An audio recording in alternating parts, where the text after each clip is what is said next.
امام اعظم ابو حنیفہ رحمۃ اللہ تعالیٰ علیہ ایک چرخہ کاٹنے والی بوڑھی اماں کے پاس کھڑے تھے. یہ جو ہمارے پرانے بزرگ بوڑھے تھے ان کا یقین بڑا پختہ تھا. اب چونکہ فلسفے کا دور آیا ہے، منطق کا دور آیا ہے، اب کہانیاں بہت زیادہ ہیں لیکن یقین کمزور ہے یقین. تو امام اعظم ابو حنیفہ رحمۃ اللہ علیہ ایک بوڑھی اماں کے پاس کھڑے تھے جو چرخہ کاٹ رہی تھی. تو امام صاحب رحمۃ اللہ علیہ اس سے فرمانے لگے کہ بوڑھی تو نے چرخہ ہی کاٹا ہے یا رب کو بھی پہچانا ہے؟ تو اماں کہنے لگی امام صاحب رب تو ہے. آپ نے فرمایا اس کی دلیل؟ کہنے لگی میرا چرخہ، اللہ کے ہونے کی دلیل میرا چرخہ. آپ نے فرمایا تیرا چرخہ رب کے ہونے کی دلیل کیسے ہے؟ تو کہنے لگی حضور دیکھے نا، میں چلاتی ہوں تو چلتا ہے، میں روک دیتی ہوں تو رک جاتا ہے. تو ایک چرخہ یہ ہے اور ایک کائنات کا چرخہ ہے. ایک کائنات کا چرخہ ہے کہ سورج مشرق سے نکلتا ہے اور مغرب میں غروب ہوتا ہے، تو یہ بھی تو ایک چرخہ ہے نا. تو اگر یہ چھوٹا سا چرخہ بغیر میرے چلائے نہیں چل رہا تو اتنا بڑا چرخہ کائنات میں بغیر کسی کے چلائے کیسے چل سکتا ہے؟ تو امام صاحب رحمۃ اللہ علیہ فرمانے لگے اچھا چل تیری بات سمجھ میں آ گئی. بوڑھی سے باتیں کر رہے ہیں پیار کی. فرمانے لگے اچھا یہ بتا کہ اللہ ایک ہے کہ دو؟ کہنے لگے جی ایک ہی ہے. فرمایا دلیل؟ کہنے لگی میرا چرخہ. دلیل میرا؟ فرمایا وہ کیسے؟ وہ خاتون کہنے لگی حضور دیکھیے نا کہ میں اکیلی چرخہ چلاتی ہوں تو صحیح چلتا ہے، اگر ہم دونوں چلانے والی ہو تو یہ تیز چلے گا. اگر ایک طرف کو بھی چلائیں، ایک سمت کو بھی چلائیں تو چلے گا تیز، تو تانی پھر بھی ٹوٹ جائے گی. اور اگر ہم دونوں کا ہو گیا اختلاف، ایک کہے کہ میں نے اس طرح چلانا ہے اور دوسری کہے کہ میں نے اس طرح چلانا ہے، تو پھر بھی چرخہ چل سکتا نہیں. لہذا میرا چرخہ چلانا بتاتا ہے کہ کائنات کا چرخہ چلانے والا بھی ایک ہی ہے، دو موجود. یہ دیکھیں بزرگ کیسے سمجھاتے ہیں. صبح سے لے کر شام تک گفتگو کے کلاوے ملانا، لمبی چوڑی باتیں کرنا، اس میں جھوٹ کی آمیزش کا ہو جانا، غیبت کا شامل ہو جانا، بہت ساری آلائشوں سے اپنی زبان کو بھر لینا. منع فرما دیا، میں حکم دے دیا کہ تم اس طرح کرو، تم میری یاد میں لگ جاؤ، تم صبح و شام میری پاکی بیان کرو، تم میری طرف متوجہ ہو جاؤ. رسول کائنات صلی اللہ تعالیٰ علیہ وآلہ وسلم کی بارگاہ عالی مرتبت میں، عزت و عظمت میں ایک بوڑھے صحابی حاضر ہوئے اور عرض کی یا رسول اللہ صلی اللہ تعالیٰ علیہ وسلم میں بڑی دور سے آیا ہوں، پتہ نہیں دوبارہ آپ کی زیارت مجھے نصیب ہو سکے کہ نہ ہو سکے. یا رسول اللہ صلی اللہ علیہ وسلم مجھے کوئی ایک ایسی بات ارشاد فرما دیں کہ جو مجھے کفایت کر جائے، یعنی اس سے میری دنیا بھی بن جائے اور میری آخرت بھی بن جائے، ایک بات. تو نبی پاک صلی اللہ علیہ وسلم نے فرمایا تیری زبان ہر وقت اللہ کے ذکر سے تر رہنی چاہیے. یہ بات تجھے کفایت کر جائے گی، تیرا فائدہ کر جائے گی، دنیا اور آخرت میں تجھے نفع دے جائے گی. اسلام نے ہر وقت ذکر الہی کا حکم دیا، سونے کے وقت کی دعا بھی سکھلائی، اٹھتے وقت کے الفاظ بھی سکھائے. اسلام نے کہا کہ کھانا کھانا ہے تو بسم اللہ شریف سے شروع کر لینا، اور جب ختم کرنا تو الحمدللہ پہ ختم کر لینا. جب تمہیں کوئی چیز بھلی لگے تو پھر ماشاءاللہ کہہ لینا، جب کوئی مصیبت آئے تو انا للہ و انا الیہ راجعون پڑھ لینا، اور جب سیڑھیاں چڑھنے لگو اللہ اکبر کہا جائے اور اونچائی سے اترنے لگو تو سبحان اللہ کہا جائے. وہ ہر موقع پر اللہ کی یاد کو، اللہ کے ذکر کو، رب کریم کو ہمیشہ یاد رکھا جائے. رسول کائنات صلی اللہ علیہ وسلم کے بارے میں سیدہ طیبہ طاہرہ حضرت عائشہ صدیقہ رضی اللہ تعالیٰ عنہ فرماتی ہیں کہ اللہ کے رسول علیہ السلام ہر وقت اپنے رب کو یاد کرتے تھے. ہر وقت حضور اپنے رب کو یاد کرتے، ہر وقت اللہ کے محبوب صلی اللہ علیہ وسلم کی زبان اطہر پر اپنے رب کریم کا ذکر رہتا تھا. تو کثرت کے ساتھ ذکر کرنا اور ذکر کو اپنی طبیعت کا حصہ بنا لینا. آپ کتاب و سنت کا جب مطالعہ کرتے ہیں تو آپ غور فرمائیں کہ نبی پاک صلی اللہ علیہ وسلم نے مختلف صورتوں کے فضائل بیان کیے. پھر نبی پاک علیہ السلام نے اللہ کے مختلف اسماء کا، مختلف ناموں کی فضیلت بیان کی. فرمایا جو آدمی سبحان اللہ کہتا ہے اسے 30 نیکیاں ملتی ہیں، اور جو تسبیح فاطمہ ہی پڑھ لے رضی اللہ تعالی عنہا.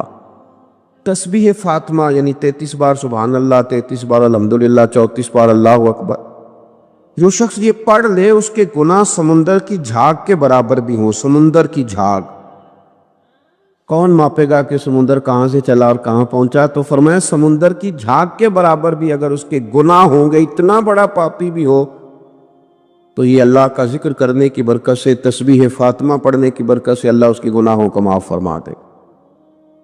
تو حضور سید عالم صلی اللہ تعالی علیہ وسلم نے ذکر کی فضیلت بیان کی. نبی پاک صلی اللہ علیہ وسلم نے بہت سارے اسماء تھے جن کی عظمت، عزت، رفعت بیان کی. فرمایا اس کے ساتھ اللہ کا ذکر کرو. سورتوں کے فضائل بیان کی. ہمارے ہاں میں نے دیکھا ہے کہ بعض واعظین اور بعض نقیب حضرات یا بعض ایسے لوگ جو بات کرتے ہیں، تو اگر ان کی بات توجہ سے نہ سنی جائے تو وہ خود کئی دفعہ کہہ دیتے ہیں کہ میری بات ضائع نہ کر دینا، میرا جملہ ضائع نہ کر دینا. وہ سمجھتے ہیں کہ یہ بڑی اہم بات تھی جو میں کرنے جا رہا ہوں، اور کئی لوگ آپ ان کی بات توجہ سے نہ سنیں تو ان کے چہرے پر اظہار ناراضگی نمایاں ہو جاتے ہیں کہ یار میں بات کر رہا تھا، اس بندے نے توجہ ہی نہیں کی. تو نبی پاک صلی اللہ علیہ وسلم کی جو باتیں ہیں، جو حضور نے فضائل بیان کیے کہ لا حول ولا قوت الا باللہ تمہیں غموں سے نجات دے گا، اور نبی پاک صلی اللہ علیہ وسلم نے یہ جو فضیلت بیان کی کہ جب تم کہتے ہو سبحان اللہ و بحمدہ سبحان اللہ العظیم، تو زمین آسمان کے درمیان جتنی جگہ ہے اتنا اللہ تمہیں اجر کا بھر کے جو ہے وہ عطا فرماتا ہے اپنے فضل سے. تو یہ جو حضور نے مختلف اذکار کی فضیلتیں بیان کی، یہ نبی پاک صلی اللہ تعالیٰ علیہ وسلم نے پہلا کلمہ شریف کے بارے میں فرمایا کہ یہ سب سے افضل کلمہ، اور سب سے افضل دعا کے بارے میں فرمایا کہ الحمدللہ کہنا سب سے افضل دعا ہے. تو یہ اذکار کے جو فضائل حضور نے بیان کیے، تو کیا معاذ اللہ ہم ان کو ضائع کریں گے؟ ان باتوں کو یہ ایک عام آدمی کی بات تو ضائع کی نہیں جا سکتی، تو رسول کریم صلی اللہ علیہ وسلم کی بات کو کیا ضائع کیا جائے گا؟ تو پھر جو بات سمجھنے کی ہے، جو بات غور کرنے کی ہے، جس پر ہمیں خاص توجہ دینی ہے، وہ یہ ہے کہ ہم ہر اس فضیلت کو ڈھونڈیں، تلاش کریں جو نبی پاک نے بیان فرمائی، اور پھر ہم اس فضیلت کی روشنی میں ان اذکار کو کرنے کی کوشش کریں، ان ساری باتوں کی طرف توجہ کریں. اور جب آپ اللہ کا ذکر کر رہے ہوتے ہیں نا، تو جس طرح آپ کے وجود کی غذا ہے، روٹی، کھانا، پانی، ہوا، صحت، سانس، یہ آپ کے وجود کو زندہ رکھتی ہے، تو ایک روح کی غذا ہے. روح کی غذا ہے رب کریم کا ذکر، اللہ کی یاد. ہمارے ہاں زیادہ تر یہ ہوتا ہے کہ اللہ کا ذکر تو کیا جاتا ہے تو اس طرح کیا جاتا ہے جیسے طوطے نے کوئی لفظ رٹ لیے ہیں تو اب وہ بیان کر رہا ہے نا. ہمارے صوفیاء نے، بزرگوں نے لکھا ہے کہ وہ جو کہا گیا کہ الا بذکر اللہ تطمئن القلوب، یاد رکھو اللہ کے ذکر میں دلوں کا چین ہے. تو بعض لوگ کہتے ہیں میں تو بڑی تسبیح پڑھتا ہوں، پھر بھی بے سکون رہتا ہوں. تو اس کا جواب وہ یہ دیتے ہیں کہ چونکہ انہوں نے اللہ کا ذکر کیا تو صحیح، لیکن اس طرح کرتے رہے جیسے طوطا رٹ کے کر رہا تھا. اگر غور کرتے اس بات پر، توجہ دیتے اس بات پر، اگر ان کا یہ ایک ذہن بن جاتا کہ میں بھلا کیا کہہ رہا ہوں، جب ان کی زبان سے نکلتا سبحان اللہ، تو پھر غور کرتے کہ میں نے یہ کہا ہے کہ اللہ پاک ہے، اللہ پاک. اب یہ چیز جب ان کے ذہن کے اندر، ان کے دماغ سے، ان کی روح سے ٹکرائے گی، تو جب انہوں نے کہا کہ میرا رب پاک ہے، سبحان اللہ عما یشرکون، تو پاک ہے ان چیزوں سے جن سے لوگ اس کے ساتھ شرک کرتے ہیں. تو اب جب کہا کہ وہ پاک ہے اور اس نے جو چیز بنائی ہے وہ حسین و جمیل ہی بنائی ہے، ہر عیب سے پاک ہے، وہ اس نے ہر چیز بہترین نقش و نگار کے ساتھ بنائی ہے، تو بتائیے کہ جب یہ سبحان اللہ کا معنی اور اس کا مفہوم سمجھ کر اللہ کا یہ ذکر کیا گیا، تو اب اس طرح نہیں ہو گیا کہ جیسے پورے وجود کے اندر خوشبو بکھر گئی ہو. اب یوں نہیں محسوس ہو گیا کہ جیسے بالکل ساری طبیعت ٹھنڈی اور پھولوں کی طرح ہو گئی. ویسے نہیں محسوس ہو گیا کہ جیسے اللہ نے کوئی قوت، طاقت اور روحانیت عطا کر دی. اور پھر جب کسی شخص نے کہا کہ الحمدللہ، تمام تعریفیں اللہ کے لیے، تب آپ اندازہ فرما لینا کہ وہ کتنا عظیم اور کتنا بڑا مالک ہے. کہ کہا جا رہا ہے کہ میں کسی کی کوئی جھوٹی تعریف نہیں کروں گا، مجھ سے کسی کی خوشامد نہیں ہوتی، اور کوئی کتنا بھی اونچا چلا جائے یہ ساری تعریفیں کمزور ہیں، حدود والی ہیں۔ ایک رب ہے الحمدللہ جس کے لیے تمام تعریفیں، تمام تعریفیں اسی رب کے لیے۔ اور جب کہا اللہ اکبر، اللہ بہت بڑا ہے، جب اس کی زبان سے یہ جملے نکلتے ہیں تو آپ ذرا غور فرمائیں کہ وہ کہاں پہنچ جاتا ہے۔ وہ پھر کیا کبھی کسی سے ڈرے گا؟ وہ کسی چیز کا خوف طاری کرے گا؟ کوئی چیز ایسی ہوگی جو اس کی نفسیات پر حاوی ہو سکے؟ سب سے بڑا تو اللہ ہے، تو وہ کبھی بھی کسی بڑے آدمی کے رعب کا شکار نہیں ہوگا، وہ کبھی کسی کی دولت، کسی کا اقتدار، کسی کی قوت اور کسی کی ظاہری طور پر تھوڑی بہت چمک اسے خیرہ نہیں کر سکے گی، اس لیے کہ وہ جانتا ہے کہ اکبر صرف اللہ ہی ہے۔ تو اب اس کے اندر بہت بڑی طاقت آئے گی، بہت بڑی ہمت آئے گی، وہ بہت زیادہ اپنے آپ کو قوت والا محسوس کرے گا۔ تو یہ جب تھوڑا سا غور کرتا ہے کہ میں کیا کہہ رہا ہوں، میری زبان سے کیا نکل رہا ہے، تو پھر یہ ذکر الہی اس کو ٹھنڈک دیتا ہے، پھر اس کو سکون دیتا ہے، پھر اس کو قوت ملتی ہے۔ اس لیے میرے نبی پاک صلی اللہ علیہ وسلم نے فرمایا، یہ بخاری مسلم کی حدیث ہے، نبی پاک صلی اللہ علیہ وسلم نے فرمایا اس کی مثال جو رب کا ذکر کرے اور اس کی مثال جو اللہ کا ذکر نہ کرے، مثل الحی والمیت، ان لوگوں کی مثال کی طرح ہے جو زندہ اور مردہ ہوتے ہیں۔ وہ ذکر کرنے والا زندہ ہے، ذکر کرنے والا زندہ ہے، اور ذکر نہ کرنے والا ہواؤں میں اڑ رہا ہے، کروڑوں روپے اس کی جیب میں پڑے ہوئے ہیں، لاکھوں کا سرمایہ ہے، بہت سارے لوگ جانتے ہیں، وہ محسوس کرتا ہے کہ بڑا جانا پہچانا جاتا ہوں، بڑا سمجھا سکھایا جاتا ہوں، بڑے لوگ میرے نام سے آگاہ ہیں، شعوری طور پر میں ایک بڑا آدمی ہوں، لیکن ہے مردہ، اس لیے کہ زندگی تو زندہ دلی کا نام ہے۔ مردہ دل کیا خاک جیا کرتے، زندہ وہ ہے جس کا مصلی آباد ہے، زندہ وہ ہے جس کی زبان اللہ کو یاد کرتی، زندہ وہ ہے جس کا کبھی کبھی دل کرتا ہے کہ آج قرآن شریف کھول لوں، زندہ تو وہ ہے جس کی طبیعت چاہتی ہے کہ یار آج لاؤ نا تسبیح، تھوڑا سا درود و سلام اپنے محبوب پہ پڑھوں۔ زندہ تو وہ ہے جو کبھی کبھی اس کی یاد میں محو ہو، اکیلے بیٹھا بھی ہو تو پھر بھی اس کی زبان پہ ذکر اور آنکھوں میں آنسو جاری ہو جاتے، جو اس کو یاد کر کے محو ہو جاتا ہے۔ یاد رکھیں، ذکر الہی انسان کو زندہ رکھتا ہے، توانائی دیتا ہے، روحانیت دیتا ہے، اس کو سکون کی دولت دیتا ہے۔ اپنے معاملات کو جب ترتیب دے تو اذکار کی پابندی کرے۔ ہمارے جو طریقت کے سلسلے ہیں نا، یہ بنیادی طور پر طریقت کے سلسلے دو کام کرتے ہیں، ایک تو عقیدے کو پختہ کرتے ہیں، نظریات کی صفائی کرتے ہیں۔ جو کمزور یقین والے لوگ ہوتے ہیں ان کا یقین پختہ کرتے ہیں، جو رب کی بارگاہ سے دور ہوتے ہیں ان کے دلوں میں اللہ کی چاہت پیدا کرتے ہیں۔ یہ حکمت کے ساتھ، دانائی کے ساتھ لوگوں کی تربیت کرتے ہیں، لوگوں کی روحوں کے اندر مستند صحیح عقائد اور یقین کی دولت لوگوں کو دیتے ہیں۔ اور دوسرا یہ ذکر کے طریقے بتلاتے ہیں، یہ لوگوں کو اذکار کی طرف مائل کرتے ہیں، جو لوگوں کا شوق، ذوق، مزاج ذکر کی طرف مائل کرتے ہیں۔ عقیدے کی پختگی دینا اور لوگوں کو اللہ کی یاد میں لگا دینا۔ الف اللہ تے چنبے دی بوٹی تے میرے من وچ مرشد لائی ہو، نفی اسبات، یعنی لا الہ الا اللہ، لا الہ نفی ہے، الا اللہ اس بات ہے، نفی اسبات دا پانی ملیا تے ہر رگے ہر جائی ہو، تے اندر بوٹی مشک مچایا تے جاں پھلاں تے آئی، تے پھر جیوے مرشد کامل باہو جس اے بوٹی لائی۔ تو یہ یاد رکھ لیں کہ صوفیہ مختلف اذکار بتلاتے ہیں، آپ کسی بھی سلسلہ طریقہ سے وابستہ ہوتے ہیں تو آپ کو کچھ پڑھنے کو بتایا جاتا ہے۔ اب کیا ہم نے اس بات کو سمجھا ہی نہیں، ہم نے یہ توجہ ہی نہیں کی کہ ہم شیخ کی بارگاہ میں گئے تھے تو انہوں نے ہمیں کچھ پڑھنے کو، کہیں بھی آپ جائیں آپ کو کوئی استغفار بتا دے گا، کوئی کلمہ شریف بتا دے گا، کچھ نہ کچھ بتایا، لیکن ہم نے کیا کیا؟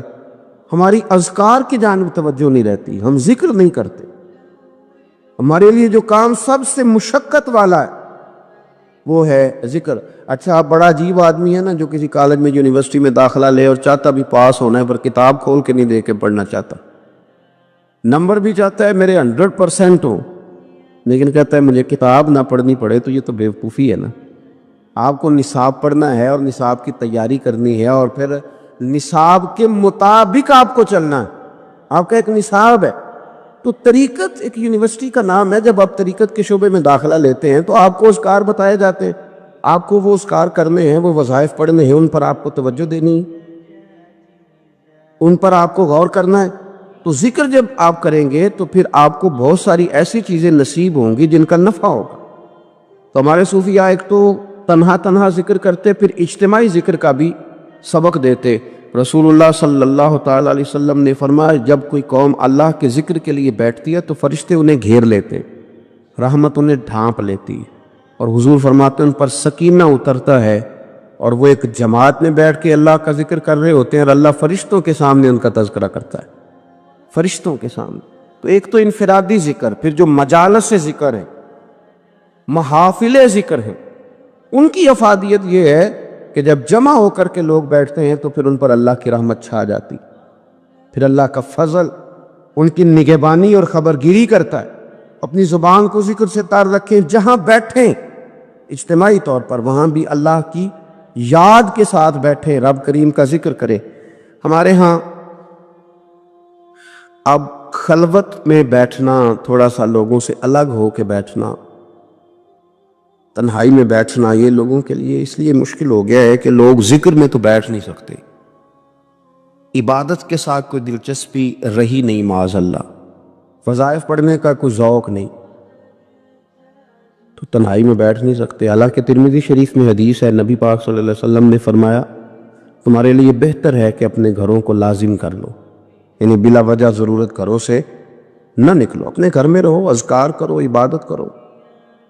یہ اگرچہ اسلام کے اندر رہبانیت نہیں، سارا کچھ چھوڑ چھاڑ کے مسجد میں بیٹھنے کا حکم نہیں ہے، لیکن آپ دیکھیں نا کہ حضور علیہ السلام کی حیات مبارکہ میں کچھ اوقات ایسے ملتے ہیں کہ سرکار خلوت میں تشریف لے جاتے، تنہائی میں بالکل الگ تھلگ ہو کے کچھ عبادت حضور نے تنہائی میں کچھ ذکر کیا ہے، الگ ہو کر۔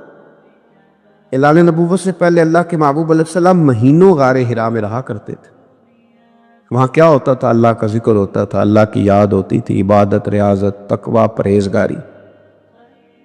پھر آپ یہ دیکھیے کہ نبی پاک صلی اللہ تعالیٰ علیہ وسلم ہر سال رمضان المبارک میں 10 دن کا اعتکاف کرتے، اگرچہ حضور کے ذمے تبلیغی ڈیوٹیاں ہیں، سرکار کے ذمے جہاد کے بہت سارے معاملات ہیں، نبی پاک علیہ السلام نے 23 سالوں میں پوری دنیا کو انقلاب آشنا کرنا، لیکن اس کے باوجود رسول کائنات صلی اللہ تعالیٰ علیہ وسلم ہر سال رمضان کے آخری عشرے کا اعتکاف کرتے۔ اس کے علاوہ بھی حضرت عائشہ صدیقہ رضی اللہ تعالیٰ عنہ فرماتی ہیں رات کو مجھ سے فرماتے ابو بکر کی بیٹی تو اجازت دے تو رب کو راضی نہ کر لوں، وہاں بھی تنہائی میں کھڑے ہو جاتے۔ تو نبی پاک نے ہمیں بتلایا کہ کچھ وقت تنہائی کا تمہارے رب کے ساتھ گزرنا چاہیے، کچھ اوقات ایسے ہونے چاہیے۔ تو رمضان المبارک کی مقدس گھڑیوں میں بالخصوص یہ کوشش کریں اور بالاہتمام یہ کوشش کریں کہ کچھ اوقات اللہ کی بارگاہ کے ساتھ گزرے، کچھ وقت دعاؤں میں، التجاؤں میں، راز میں، نیاز میں۔ لیکن کتنا اپنے آپ کو ہلکا لوگ محسوس کرتے ہیں کسی بندے کو اپنا دکھڑا سنا کے، کتنا لوگ ہلکا محسوس کرتے ہیں۔ حالانکہ نبی پاک صلی اللہ علیہ وسلم نے فرمایا جو آدمی لوگوں کے سامنے اپنا فقر بیان کرے اللہ اسے غنی نہیں کرے گا، اور فرمایا جو اپنے رب کے سامنے اپنا فقر بیان کرے گا جلدی یا دیر سے اللہ اسے غنی ضرور کر دے۔ آپ مصلی پہ بیٹھے اپنی خلوت کو مضبوط کریں، کچھ نہ کچھ تنہائی کی عبادت تھوڑا وقت نکال کے، رات کو، صبح کو، جیسے آسانی ہو ضرور اس پر توجہ دیں۔ رسول کریم صلی اللہ علیہ وسلم نے اپنے عمل سے، اپنے پیغام سے، اپنی گفتگو سے ہمیں اس طرف مائل کیا۔ تو ایک بات آخر میں اور جو بڑی سمجھنے والی ہے اس پر بھی توجہ کریں۔ کچھ لوگ کہتے ہیں جی میں غافل ہو گیا ہوں، تو میرے لیے مشکل ہو گئی ہے ذکر کرنا، تلاوت کرنا، عبادت کرنا، وقت غفلت میں زیادہ گزرتا ہے۔ بندہ غافل کب ہوتا ہے؟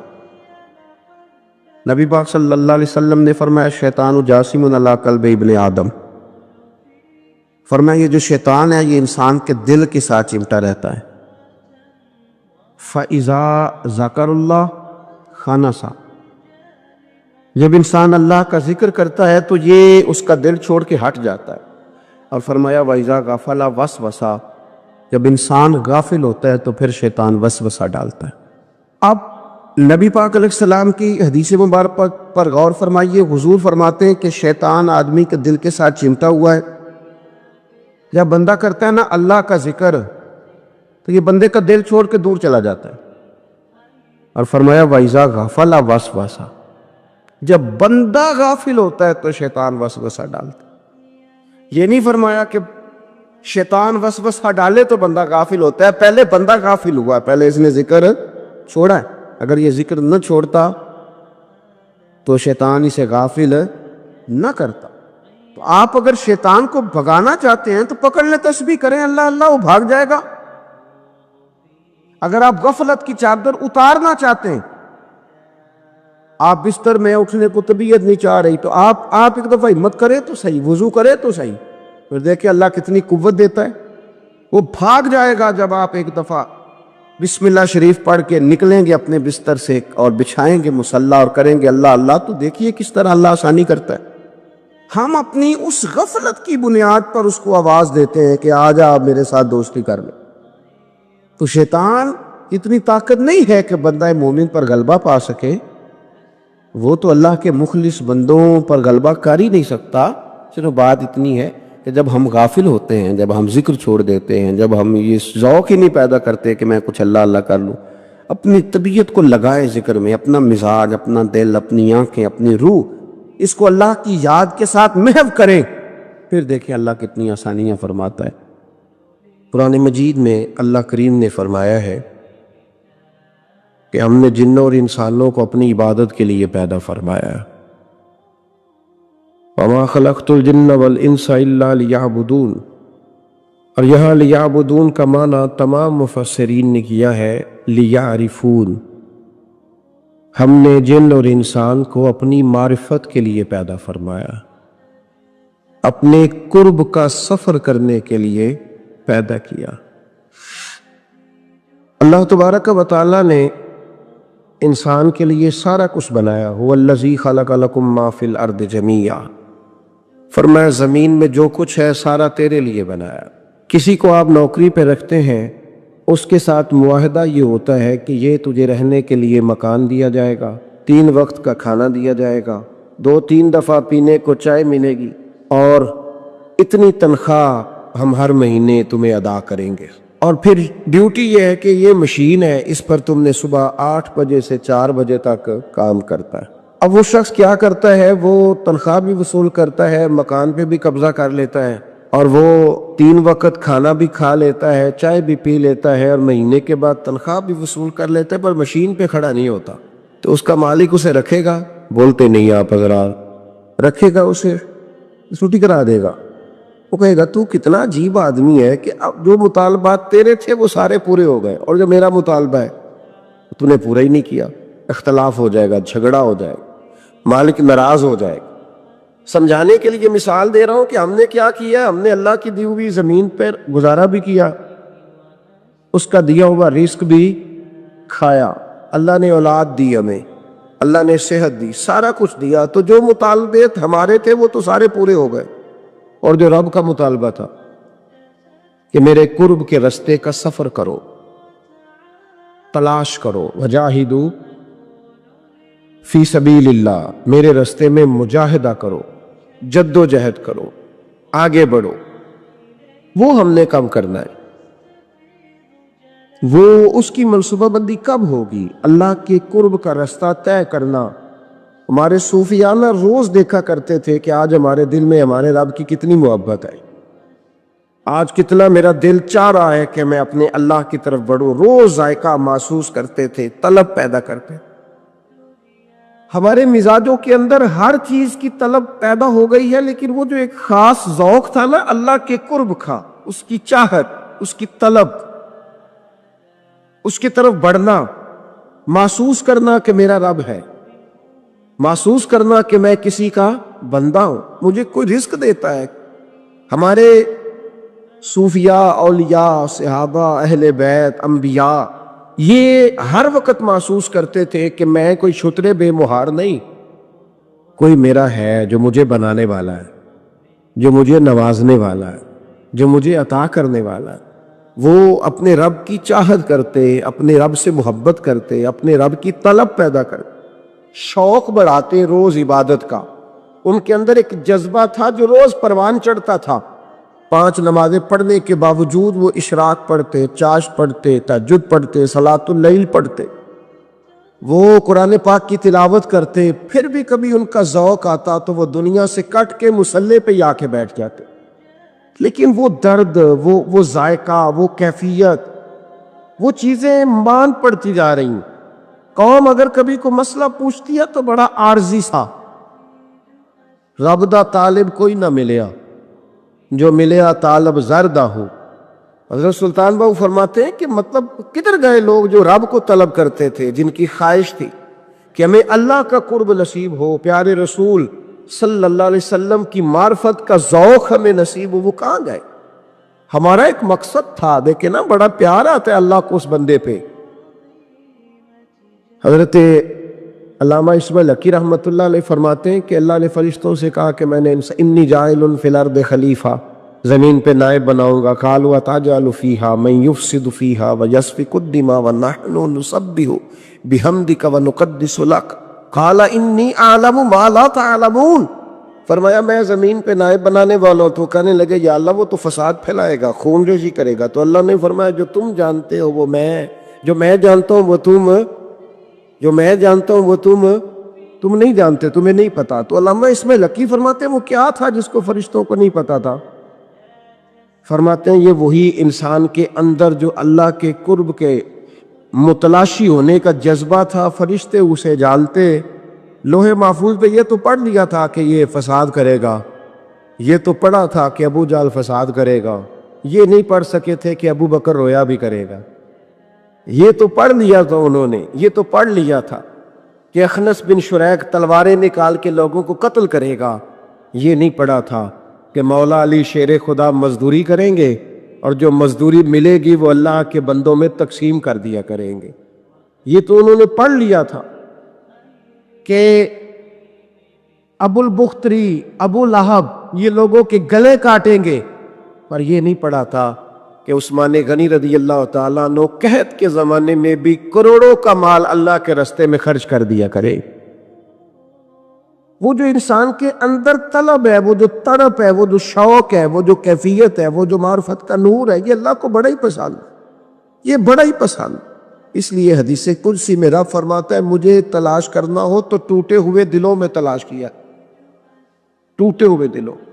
اب وہ میں معرفت کی کیا بات کروں گا، پہلے تو میں کیا کر سکتا ہوں، لیکن اگر میں کروں بھی کہیں سے چلو پڑھ کے تو کروں کہاں؟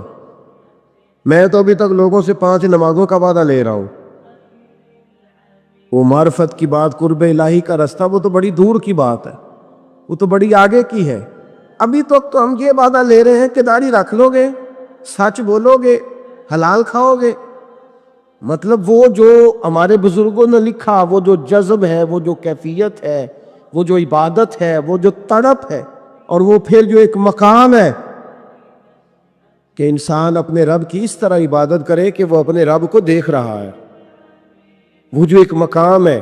اور کم از کم یہ نہ ہو تو حضور فرمانے لگے اتنا تو ہو کہ رب تجھے دیکھ رہا ہے، لیکن وہ تو درجہ ہے نا بڑا آگے، ہم اسے بڑا آگے کی بات تصور کرتے ہیں، لیکن حضور نے اپنی امت کے لیے اسے ضروری قرار دیا۔ بھائیو تھوڑا سا نا آگے اٹھ کے، مطلب بڑے بڑے آدمی بن گئے ہم لوگ، بڑے بڑے آدمی کیسے بن گئے کہ جس کے پاس پھوٹی کوڑی نہیں ہوتی تھی اس کے اکاؤنٹ میں کروڑوں آ گیا تو وہ کہتا میں بڑا آدمی بن گیا۔ جس کے پاس سائیکل نہیں تھی تو اب وہ 1.25 کروڑ کی کار پہ پجاروں پہ بیٹھتا ہے تو کہتا ہے میں بڑا آدمی۔ تو اس طرح تو انسان بڑا نہیں بنتا، بڑا تو تب بنے گا جب تیرے دل میں رب کی معرفت بڑی ہو، جب اللہ کا قرب بڑا ہوگا، جب تم متلاشی ہوگا اس کے راستے کا۔ بہت سارے رستے ہیں اللہ کی طرف جانے کے، لیکن 3 باتیں قرب الہی کے لیے ہمارے بزرگوں نے بڑی زبردست لکھی ہیں۔ سب سے پہلی بات یہ ہے، صوفیاء فرماتے ہیں کہ اگر رب کا قرب چاہتے ہو تو ہر وقت اپنے رب کی رحمت کی امید رکھا کرو۔ خوش نہیں ہوئے آپ اس بات سے؟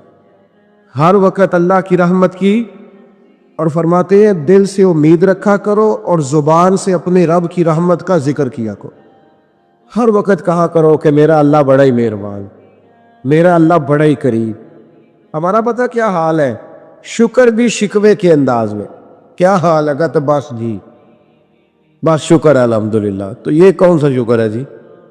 یہ تو آپ نے کہا ہے کہ بڑا تانگ ہوں میں اپنی زندگی، یہ شکر ہے؟ ہر وقت یہ کہے کہ میرا اللہ بڑا ہی قریب ہے۔ دیکھیں نا، بسم اللہ شریف ہر کام سے پہلے معنی کیا ہے؟ بسم اللہ الرحمن الرحیم، یعنی تو کہہ اس رب کے نام سے جو بڑا ہی مہربان ہے، جو نہایت ہی رحم کرنے والا ہے۔ ہر وقت کیا ہے کہ میرا اللہ بڑا مہربان ہے، میرا اللہ بڑا رحم۔ ہر وقت وہ خاص ذوق، وہ درد، وہ شوق، بس تو کہے کہ یار جو اللہ نے مجھے دیا ہے وہ شاید اللہ نے کسی اور کو دیا ہی نہیں۔ تیرا یہ ذوق بنے، تیرے اندر اللہ کی رحمت کے ساتھ خاص تعلق پیدا ہو۔ میرے رسول کریم علیہ السلام ہر مقام پہ اپنے رب کی رحمت کا ذکر فرماتے، بات کسی کی ہو رہی ہوتی حضور چھیڑ اللہ کی رحمت کا ذکر دیتے۔ ایک صحابی چڑیا کے بچے اٹھا کے لے آئے، وہ چڑیا شکایت لے کے آئی اور حضور کے کندھے پہ بیٹھ کر شکایت کرنے لگی کہ حضور آپ کے صحابی نے میرے بچے اٹھا لیے۔ بات تو چڑیا کے بچوں کی ہو رہی تھی نا، تو رسول کریم فرمانے لگے اس کے بچے چھوڑ دو، اور پھر حضور فرمانے لگے دیکھو یہ چڑیا اپنے بچوں سے کتنا پیار کرتی ہے، جب چڑیا اتنا پیار کرتی ہے تو رب اپنے بندوں سے کتنا پیار کرتا ہو، اللہ کتنی رحمت والا ہوگا۔